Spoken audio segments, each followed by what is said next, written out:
Be sure to subscribe for your chance to win a custom leather playmat when we hit 2,500 subscribers. Welcome to Fast Effect Double Speed Magic the Gathering as we jump right in here with Monastery Swiftspear off of a basic Mountain Andre on Burn. One of the most affordable decks in Legacy. It's funny, it used to be when people were getting started, I would recommend Belcher or Affinity. Both of those were pretty budget decks. Dredge was another one. There were a lot of decks that you could play like very inexpensively. And Lion's Eye Diamond no longer an inexpensive card, though the people that got in back in the day are certainly happy now. A Skewer the Critics and a Chain Lightning, pushing through some pretty significant damage here without life totals on screen. We'll see if I can follow along here. So we'd have 1 and 3, 10. Looks like he's fetching down to 9.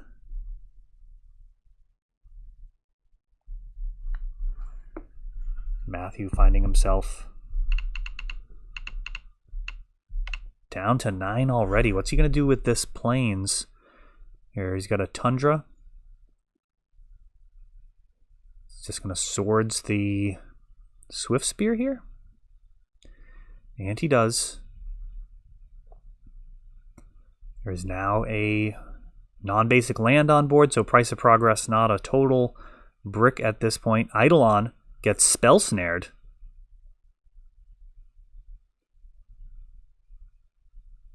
And now is that a Myth Realized?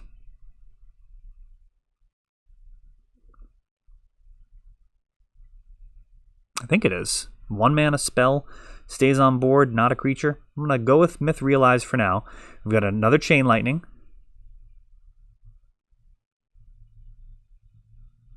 A Brainstorm in response.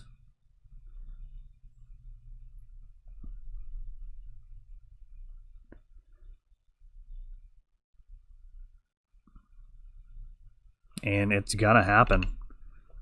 Matthew down to 6. And a suspended Rift Bolt. And this is definitely the danger zone here. Exquisite Firecraft, very often a card in burn to get through that final little resistance that control decks can throw your way. Force of Negation, Force of Will. Various counter spells. Most of them do nothing versus Exquisite Firecraft. Misdirection not really played anymore. Though that is a great answer to Firecraft.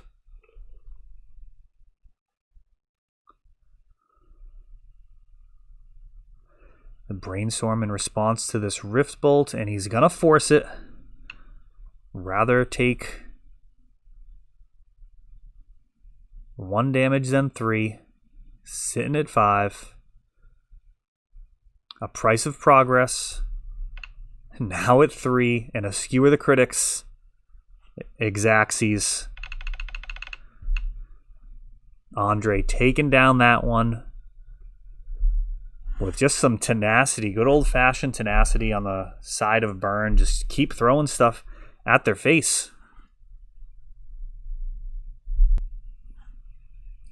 A lot of people have actually built burn to join in the fun of our weekly events every Wednesday and Friday, 7 p.m. over Discord. You could actually play with us here, and you may end up on the channel. We take the feature match every round and do commentary double speed here.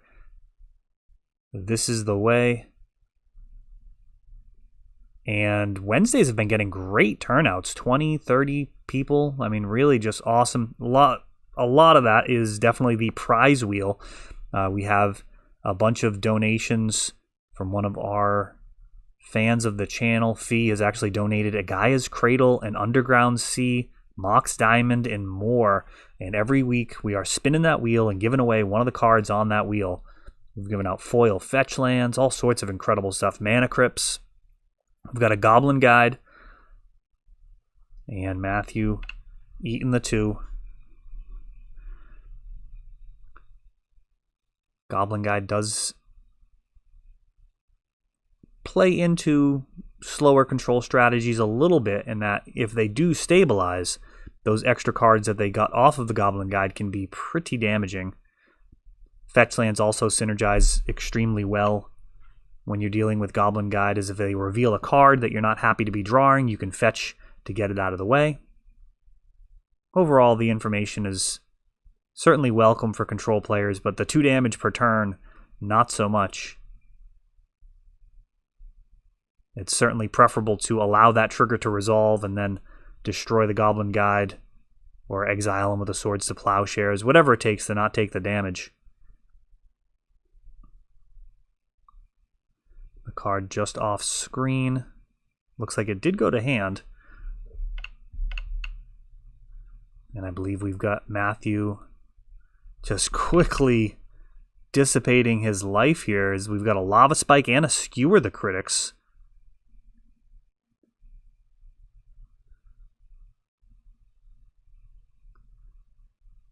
And a second fetch, I believe Matthew at this point down to 8. He's been hit by Goblin Guide a couple of times and a couple of bolts, a couple of fetches. It all adds up.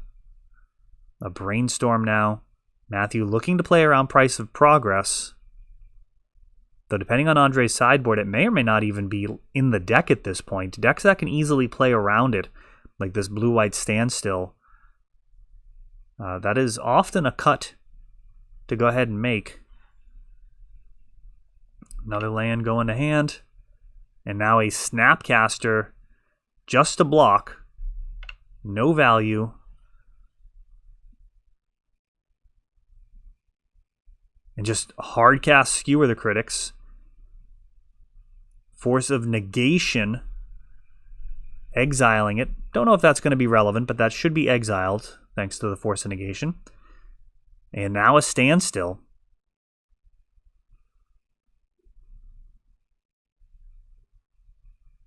8 life left to eliminate. Ooh, a Sulfuric Vortex. This is actually fairly difficult to counter. Oh, he's got a Spell Pierce. 1 mana left open for a Red Blast, and that stops the Spell Pierce. However, we've got a Force of Will. Alright, Sulfuric Vortex. Would have definitely ended this game in short order. Standstill not going to be able to deal with that type of enchantment. Swift Spear. And a Chain Lightning. Swords to Plowshares takes out the Swift Spear. But it looks like the Chain Lightning's going to resolve, so Matthew's down to 4 within Fire Blast range. Also Exquisite Firecraft would be an uncounterable player removal spell at this point. We've got a Brainstorm from Matthew. Can he actually stabilize here at 4?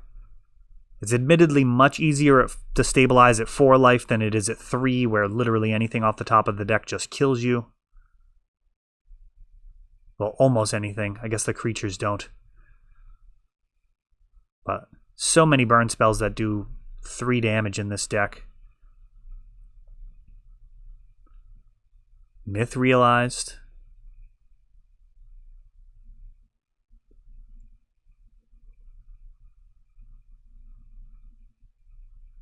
Monastery Swift Spear coming down.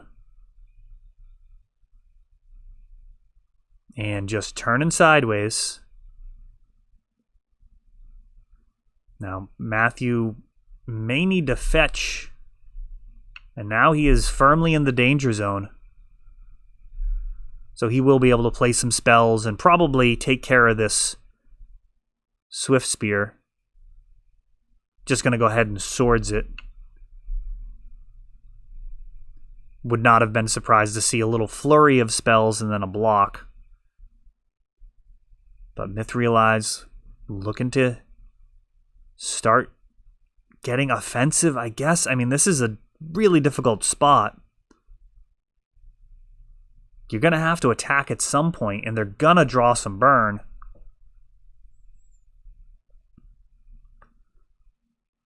Holding it back.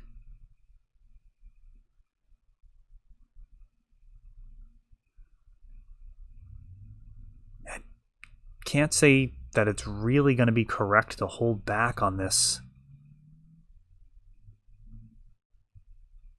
May need to just start turning sideways.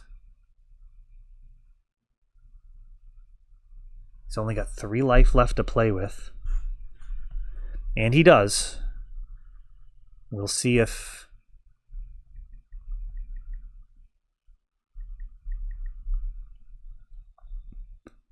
End step, continuing to pump up the myth realized.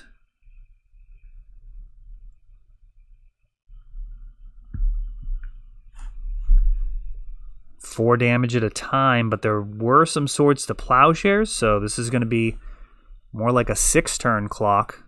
We've got a chain lightning. Spell number 1. Very likely Andre has a couple of burn spells that could potentially get the job done. You often want to cluster them together, making it more difficult for your opponent to actually get their counter spells all off. We've got a Snapcaster Mage. And I believe he's got a Force of Negation that he can just hard cast here. That would leave him tapped out. What is happening here? This red Elemental Blast targeting the Snapcaster.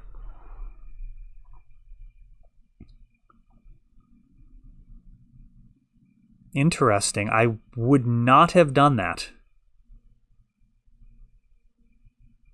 And another red blast, this one on Force of Negation. And now a Spell Pierce. So Matthew fighting his way through. Yeah, I would have actually allowed the Snapcaster to resolve and then countered the Force of Negation out of the graveyard.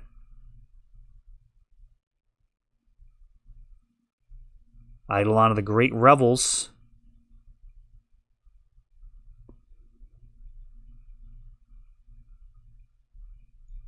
And a Sharknado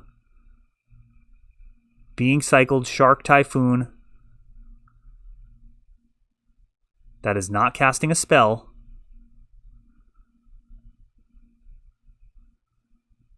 Animating. And sending, forcing Andre to block. And we're on to the next game. Wow, that was a very close game. Yeah, I think the main consensus would likely be to allow the Snapcaster to resolve and then have the Snapcaster then attempt to flash back the Force of Negation. At that point, Matthew wouldn't have as many resources to work with. The Snapcaster actually doesn't prevent you from winning the game there. So in general, you just want to use your Red Blast to stop things that will win the game. Or either stop things that your opponent is going to win or prevent you from winning. Those are things worth fighting over. But the 2/2 body there, we'll see if Andre catches this, if he has some other information or other thoughts on that. But that's my initial takeaway, is letting that Snapcaster resolve. Likely would have had a Force of Negation being hard cast from the graveyard. You Pyroblast that. Then Matthew throws a Force of Negation at your Pyroblast. Then you have another Pyroblast. And at that point, he's tapped out. So Spell Pierce is no longer an option. That seems like the most likely way that would have played out. When you have double backup as a burn player and you don't win the counter battle, very often timing could have helped, because that's a lot of backup. And Goblin Guide here from Andre, another great start. Caracas, a non-basic. Oh, double Goblin Guide. Yikes. That is an incredibly good start. Only thing missing here is the second land, it looks. Oh, but actually, Matthew has a Swords that really hampers this draw. A Brainstorm.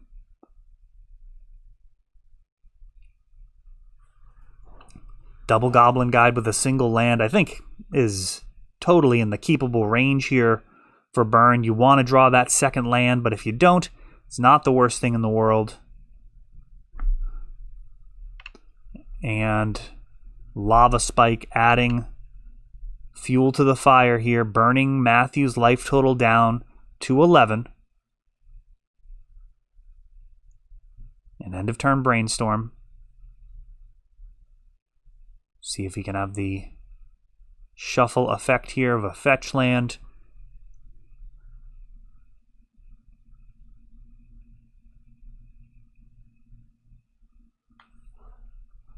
Oh, that's actually not during the end step. Interesting. Dropping an island. I guess really looking for some type of answer to this Goblin Guide. Down to 9. Increments of 3 are also somewhat scary. We've got a Lava Spike.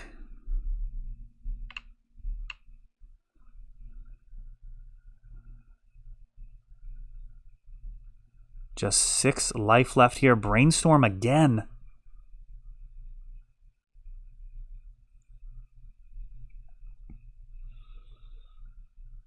I'll tell you, if they print a couple of more Goblin Guide-esque goblins, Goblin Grenade would be a very real card again. We've got Snapcaster Swords taking out the Goblin Guide. I would love to see... Well, that's a strong statement. I don't know if I'd love it. It would make the deck much better. I don't know if that would actually be more fun. Burn is already quite solid. But yeah, if it had like 12 goblins in it, that would be enough for Goblin Grenade in my estimation. Maybe not as a 4 of, but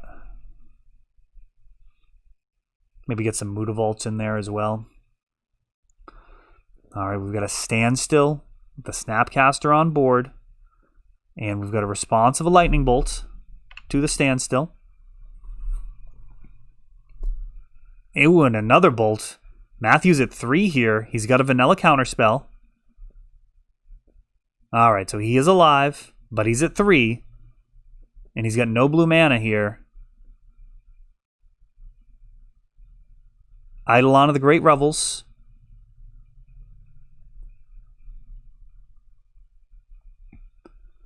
And he resolved, so Standstill cracked. Matthew gets 3 cards. And he does not have a whole lot to work with here. Teferi, putting him down to 1. Doesn't really change that much. Bounces the Eidolon.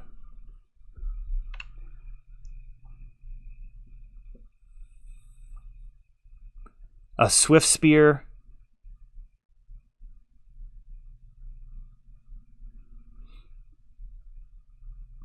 And Andre, I guess considering whether or not to play Eidolon pre-combat here.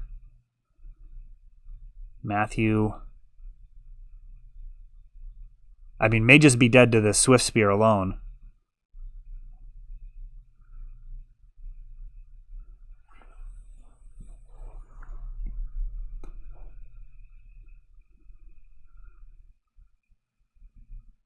And the Eidolon does come down. That gets spell snared. And at this point, maybe I've got the life totals wrong. I have Matthew at 1 life.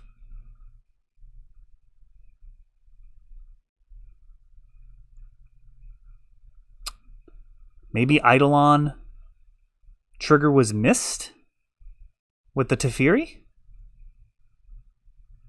Oh, this is wild. For everybody counting along at home, let me know what you think the life total is at this moment. We've got a Sulfuric Vortex.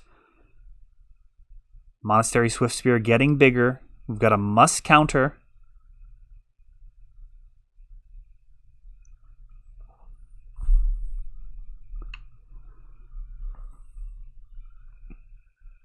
And Swords to Plowshares. Taking out that Swift Spear.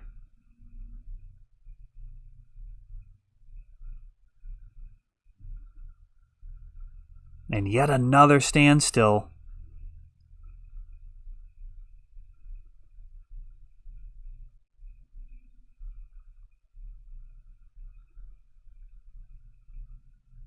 A Tundra. Andre with 3 cards in hand. Passing the turn, Matthew gets another draw step.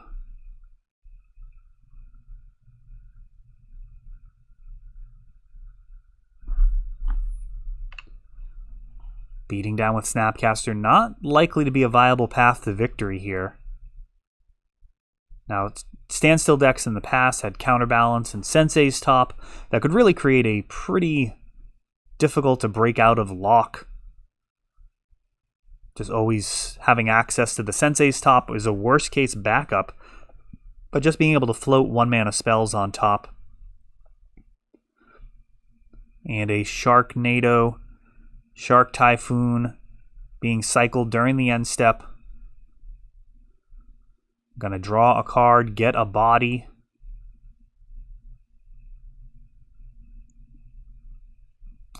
And a Red Elemental Blast going after the Shark.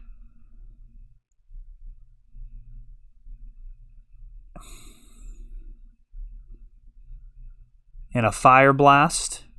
We've got Force of Will and another Pyroblast.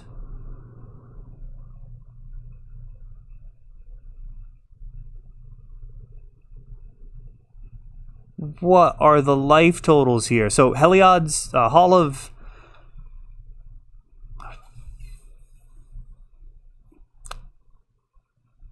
The Modern Horizon printing with Heliod in the name is returning the Standstill all the time here. In case you were wondering how he keeps getting Standstill after Standstill.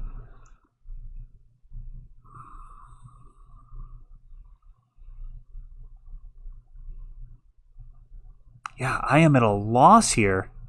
Is for what Andre's... I mean, I have Matthew is dead.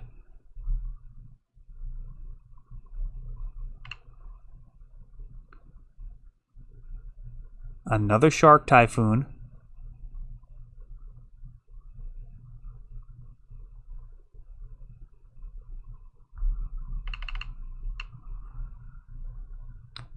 Two more turns of these attacks would actually finish things off.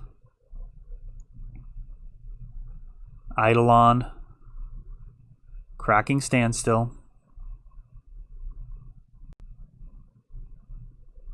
and just a regular old counterspell stops that.